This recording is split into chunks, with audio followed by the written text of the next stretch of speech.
ఈరోజు మనం Nifty daily time ఫ్రేమ్‌లో చూసుకున్నట్టయితే, ఈరోజు మనకి ప్రైస్ అనేది గ్యాప్ అప్‌లో ఓపెన్ అయింది. తర్వాత మళ్ళీ కిందకి వచ్చి, మళ్ళీ పైకి వెళ్ళింది.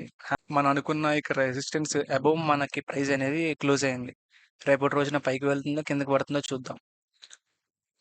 మనం 5 మినిట్ టైమ్ ఫ్రేమ్‌లో చూసుకున్నట్టయితే, ఈ జోన్‌లో కిందకి బ్రేక్‌ఔట్ అయ్యి, ఇక్కడ మొత్తం ప్రైస్ అనేది పైకి వెళ్ళడానికి చాలా ఎక్కువ సేపు ఇక్కడ ట్రై చేసింది. ట్రై చేసి 200 ఎంఏ దగ్గర బాగా ట్రై చేసి తర్వాత పైకి వెళ్ళింది. కన్సాలిడేట్ అవుతూ తర్వాత పైకి వెళ్ళిందనమాట. మనకు ఆల్మోస్ట్ 3 అవర్స్ అంటే 4 అవర్స్ మనకి ప్రైస్ అనేది కన్సాలిడేషన్‌లోనే ఉంది. లాస్ట్‌లో మనకి బ్రేక్‌ఔట్ ఇచ్చింది. కరెక్ట్‌గా 215కి బ్రేక్‌ఔట్ ఇచ్చింది. ఈరోజు నేను తీసుకున్న ట్రేడ్స్ వచ్చేసరికి నేను ఇందులో లాంగ్ తీసుకున్నా.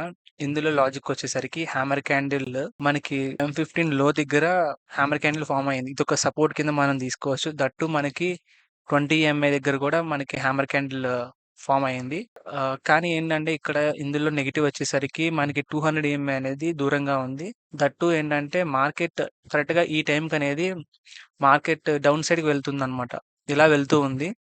కానీ ఈ క్యాండిల్ ఫార్మ్ అవుతూ ఉంది. ఈ క్యాండిల్ ఫార్మ్ అయింది. సో, నేను పైకి వెళ్ళొద్దని చెప్పి నేను ఎంటర్ అయ్యా. కరెక్ట్‌గా ఇక్కడ హ్యామర్ పడింది. మనకి మార్కెట్‌లో కూడా చూసుకున్నట్టయితే నిఫ్టీలో చూసినట్టయితే హ్యామర్ పడింది.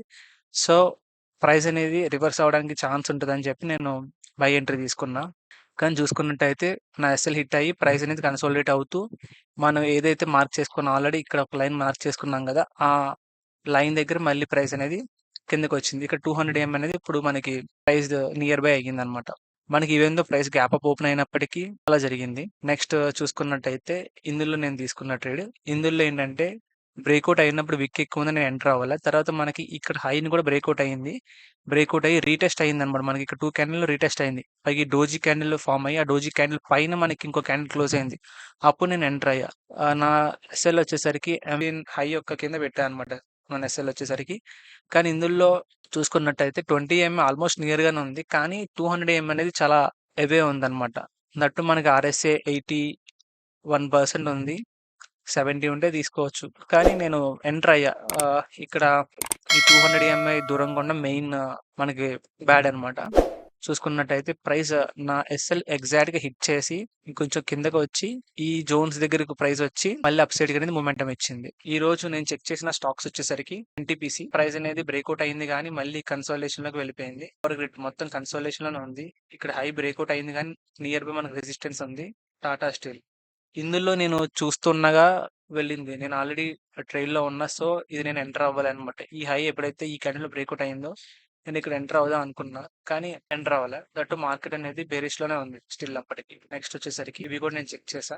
కన్సాలిడేషన్ బ్రేక్‌ఔట్ అయింది కానీ రెసిస్టెన్స్ దగ్గర విక్ ఎక్కువ ఫార్మ్ అయింది. దట్ టూ మనకి కన్సాలిడేషన్ అని ఉంది. ఇక్కడ మనకి బ్రేక్‌ఔట్ అయినప్పుడు ఎంటర్ అవ్వచ్చు. ఈ హై వరకు మనం ప్లాన్ చేయొచ్చు. మనకి ఇక్కడ వరకు ప్లాన్ చేయొచ్చు. కానీ ప్రైస్ అనేది రివర్స్ అయిపోయింది. మార్కెట్ సపోర్ట్ చేయలేదు. ఇవి నేను డైలీ చెక్ చేసే స్టాక్స్ అనమాట. ఓకే. ఇది 15 హై, లో. మనకి ఇక్కడ బ్రేక్‌ఔట్ అయింది గానీ, జోన్ ఉంది మన కన్సాలిడేషన్‌లో ఉంది ఇది గూడా. ఇది గూడా కన్సాలిడేషన్‌లోనే ఉంది.